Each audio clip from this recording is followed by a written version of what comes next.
Hello everyone! Welcome back to Reyna Mimay Official, and bago pong lahat, shoutout ko po yung ating kasamahan dyan, Reyna Best Team Ever and Reyna's Community, at sa lahat ng mga nagmamahal sa ating dalaga, mega love shoutout, at alam nyo na yun kung sino-sino po kayo. At ito nga po, pag-usapan po natin yung mga update or kwentuhan at alamin po natin yung mga usap-usapan noon. Kung naalala nyo nun, ano ba talaga yung misteryo ng labo sa buhay ni Reyna.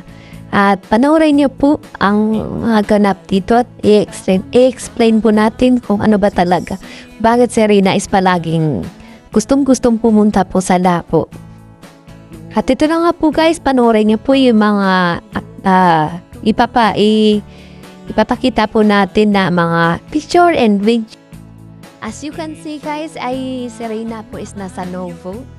Novo Labo. Ayan, sa labo po na Novo.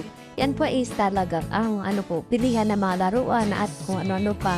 At yan po pupunta si na Reyna after kung noon nung kabataan niya, nung madate pa siya, after kung makaklaim sila ng 4-piece ni lolo niya, ay pinapasyal daw sa dyan sa Novo at nagpipili ng mga laruan. Kaya si Reyna po, after nung nagkasakit siya, parang nasa kasunayan niya na gustong-gusto niya po pumunta po sa lugar na yan. At yun nga po, since nasa Novo sila, kung saan po pwede po makabili ng mga gamit po. At yun nga si tita at yung iyad siya po is pinaka-big sponsor ni Reyna. Tinalo niya si Reyna, tinala po dyan sa Novo. At yun, pumasok sila at yun, binila niya nga din si Reyna ng mga personal belongings ni Reyna na magagamit ng bata pang araw-araw. At yun nga guys, after nilang mamili sa Novo, ayan, si Reyna po nagyaya po manood ng movie. At yun nga lang, kung nakikita niyo po si Reyna naka-face mask dali. Dahil si Reyna, alam naman nating ubuhin yan. Ayan, inuubo naman po at may kunting medyo masama lang po yung pakiramdam ng bata, pero caring niya naman po. At siya nga din po yung nagyaya kay na tita na sa pinaka-big sponsor niya na manood ng movie daw kasi gusto niya daw manood. Kaya ay syempre mahal ni tita, pinagbigyan yung bata. At ito nga po, after nilang manood ng sine, ayan, pumunta sila sa pinaka-paborito ni Reyna na kainan yung bondoks. At dito na daw, sabi nga ni Reyna, ay gustong-gusto niya to yung labo dahil after nila daw noon na mamili dyan sa may Novo, yan, mamili ng mga laruan is kumakain sila dyan ni lolo niya ng manok dyan sa bonox. Kaya itong si Reyna, kung na-notice yung gustong-gusto niya po yung labo na lugar. Kaya ito po yung rason guys, bakit si Reyna po is gustong-gusto po yung labo. Kasi before po siya magkasakit, ito yung mga memories niya na naalala na.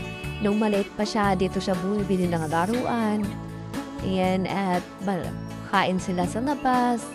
Although, kahit sabihin natin na, kahit nung nagkasakit siya, dinadala pa rin siya dyan ni lolo niya para mamasyal po. Dyan sa Novo at dyan sa Bondox. Ayan. At ito, panoorin niyo po yung mga video na karugtong nito na kumakain sila. Pumunta sila sa Bondox. At kung pagkikita niyo po guys, kung yung ating dalaga is walang ganang kumain dahil si Reyna po nagkasarget po, no? Nilagnat po siya, inubo, sinipon. But still, nung nakita niya si tita, ayun, nagyayaya pa rin mang gumala at manood ng sine. Siyempre, of course, mahal ni tita, mahal ni tito, di ba? Spoiled. Ayan, pinagbigyan. Pero kay Reyna naman, yun ka lang. Makikita mo talaga na matamlay siya, walang ganang kumain. Kasi kung okay yung pakiramdam ni Reyna, lahat po ng in-order nilang pagkain is paborito yung mga sinigang, chicken na yun.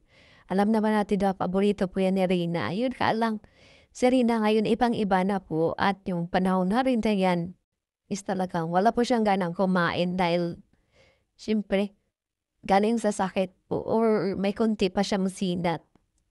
Pero ayan, nag-enjoy pa rin po siya at maraming salamat po kay Tita 1 Million sa pagdalaw kay Reyna at pagpapasaya. At siyempre po sa suporta, maraming pong salamat ni Shopping Kim po si Reyna sa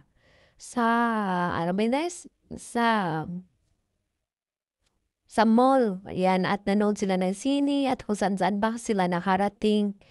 Ayan, thank you so much kay tita. 1 million. Sana more blessings pa dumating sa pamilya niyo. At sa, of course, sa lahat na nagmamahal kay Rina. Maraming salamat po guys. God bless us all.